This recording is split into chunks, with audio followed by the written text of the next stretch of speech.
माननीय दीप्ति किरण महेश्वरी जी।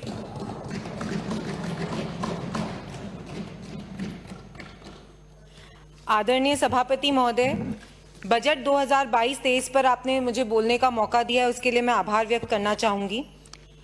सरकार के अर्थ संकल्प से जनता के प्रत्येक वर्ग को भारी निराशा है। सरकार का बजट जनता के जीवन स्तर को उन्नत बनाने, आधारभूत सुविधाओं का विकास करने और सभी वर्गों के संतुलित विकास के लिए सरकार की नीतियों का दृष्टिकोण दिखाता है, किंतु इस सरकार के अर्थ संकल्प में न तो कोई दृष्टि है, न ही जन कल्याण की कोई सोच झलकती है।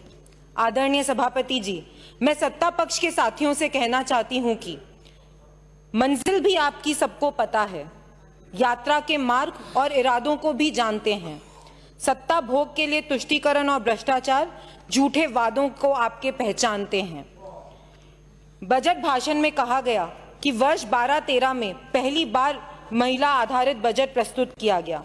समाज के किसी वर्ग के लिए अलग से बजट प्रस्तुत करने से यदि उस वर्ग का कल्याण होता हो, उसका उत्थान होता हो, तो फिर प्रत्येक वर्ग के लिए, प्रत्येक क्षेत्र के लिए एक सेपरेट बजट बनाया जा सकता है, किंतु ऐसा होता नहीं है। आपने महिलाओं के लिए 10 वर्ष पहले अलग बजट बनाया, किंतु आज उनकी स्थिति क्या है? राजस्थान में महिलाओं में बेरोजगारी का प्रतिशत 75 से भी अधिक है। आज राजस्थान महिला अपराधों की श्रेणी में देश में पहले स्थान में है।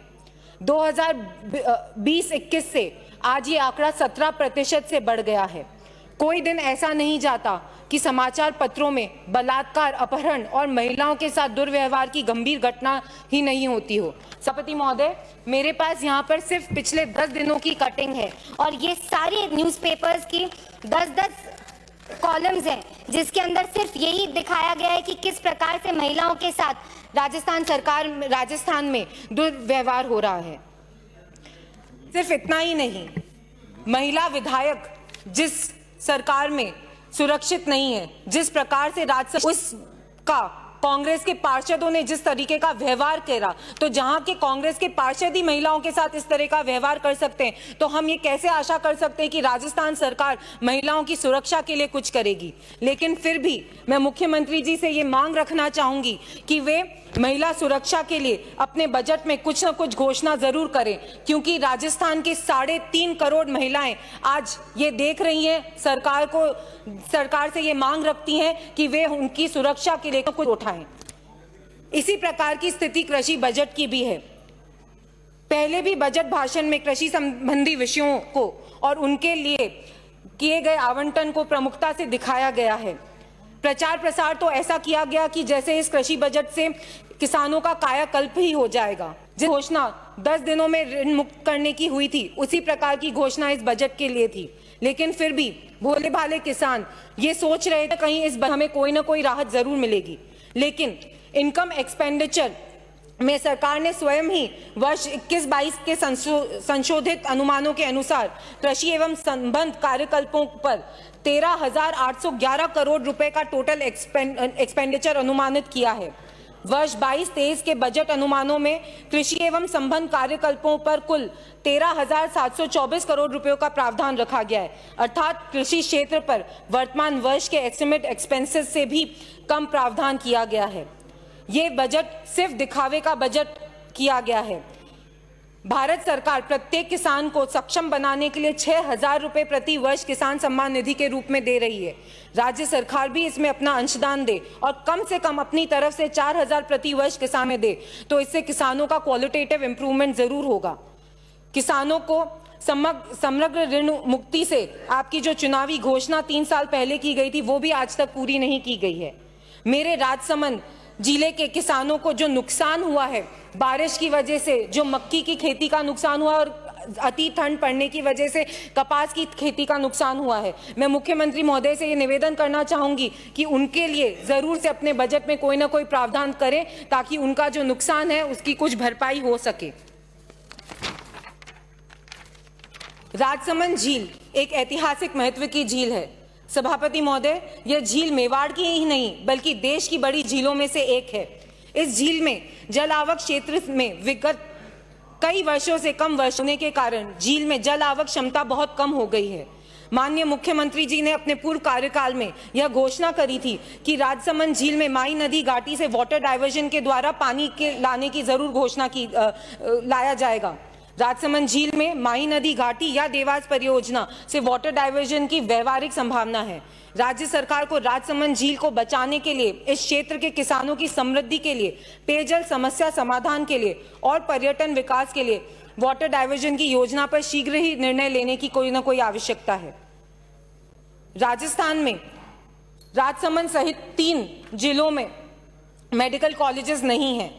21 जिलों में केंद्र सरकार द्वारा मेडिकल कॉलेजेस खोलने का प्रावधान किया गया है और काम भी उनका चालू हो गया है। तो राज्य सरकार से मैं ये निवेदन करना चाहूंगी कि बचे हुए 3 जिलों में आप जल्द से जल्द मेडिकल कॉलेज खोलने की कोशिश जरूर करें। जिन बड़े शहरों में पहले से ही सुपर एक्सपर्टीज वाली मेडिकल फैसिलिटीज उपलब्ध है, वहां के लिए आपने अरबों रुपए की योजना घोषित करी है। छोटे शहर जैसे राजसमंद के साथ इतना बड़ा भेदभाव क्यों किया गया? 300 करोड़ रुपए के छोटे से प्रावधान से राजसमंद में मेडिकल कॉलेज प्रारंभ हो सकता है। इसमें राजसमंद भी उपयोग किया जा सकता है। आदरणीय सभापति महोदय, एक बात मैं जरूर करना चाहूंगी। माननीय सिरोही विधायक ने कहा था कि वे धन्यवाद दे रहे थे कि सीएचसी लेवल पर डायलिसिस की सुविधा उपलब्ध हुई है, लेकिन आज परिस्थिति ये है कि जिला मुख्यालय अस्पतालों में भी 75% पद रिक्त हैं, डॉक्टर्स नहीं है, मेडिकल स्टाफ नहीं है, नर्सिंग स्टाफ नहीं है। हम किस तरीके से डायलिसिस जैसा ट्रीटमेंट हम लोगों को प्रोवाइड करेंगे जब सीएचसी लेवल जिला मुख्यालय अस्पतालों में ही स्टाफ की कमी है? अच्छे डॉक्टर्स, अच्छा नर्सिंग स्टाफ और सारे फिजिशियंस लाने की बहुत सख्त जरूरत है। कोविड के दौरान कॉन्ट्रैक्ट पर नर्सिंग स्टाफ रखा गया, उनका कार्यकाल भी 31 मार्च को खत्म हो रहा है। हॉस्पिटल्स में नर्सिंग स्टाफ की कमी होने के कारण मैं ये मांग जरूर रखना चाहूंगी कि उनका कार्यकाल आप बढ़ाने की जरूर कोशिश करें। माननीय सदस्य समाप्त करें आप अब। मैं कुछ पॉइंट्स बहुत संक्षिप्त में रखना चाहूंगी। 1 मिनट में अपनी सारी बात कह दें, आप जो भी कहना है। माननीय सभापति महोदय, राजसमंद में रोडवेज एक बहुत बड़ी समस्या है, क्योंकि राजसमंद बहुत ही ग्रामीण क्षेत्र है, वहां पर ट्रांसपोर्टेशन के इश्यूज बहुत ज्यादा हैं। मैं ये निवेदन करना चाहूंगी कि रोडवेज बसेस वापस से चालू की जाए और छोट पर रोडवेज बसेस आती थी वहां पर वो बसेस वापस से शुरू करी जाए।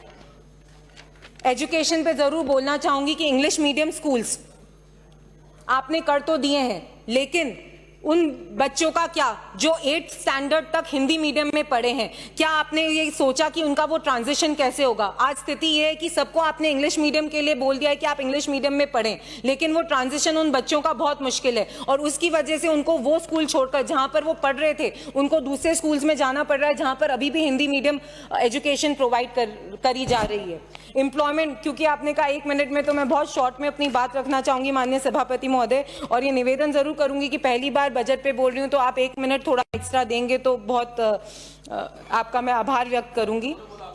एम्प्लॉयमेंट पे भी मैं ये बोलना चाहूंगी कि आपने ये बहुत बड़ी घोषणा करी कि हमने 4,500 MOUs करे हैं जिससे करीबन 5 लाख लोगों को एम्प्लॉयमेंट मिलेगा, लेकिन उस एम्प्लॉयमेंट का क्या जो यहाँ से जा रहा है? इतनी इंडस्ट्रीज यहाँ पर बिजली की दरों की वजह से छोड़कर जा रही है, भली वो स्टील इंडस्ट्रीज हो भिवाड़ी में या डेनिम इंडस्ट्री भिलवाड़ा में। मैं उनकी ही बात नहीं करूंगी, मेरे राजसमंद क्षेत्र की मार्बल मंडी की आज ये स्थिति है कि छोटे गैंगस्टो ओनर्स, उनको अपनी मशीन्स बंद करनी पड़ रही है क्योंकि वो बिजली की दरें, बिजली का बिल नहीं पे कर पा रहे हैं और कोविड की वजह से जो उनको नुकसान हुआ है। मैं ये आशा करती हूं कि मुख्यमंत्री जी अपने भाषण में इस बात को जरूर संज्ञान में ले और मार्बल इंडस्ट्री के लिए, इस कृषि मंडी के लिए, इस मार्बल मंडी के लिए जरूर कुछ न कुछ प्रावधान रखें। अंत में सभापति महोदय, मैं यही कहना चाहूंगी, बजट में ना तो कोई नयापन है, न ही विकास की दिखती सोच है। पहले चुनाव से गरीबी हटाओ इनका नारा है, शाही परिवार से आगे नहीं इनकी कोई सोच है। धन्यवाद।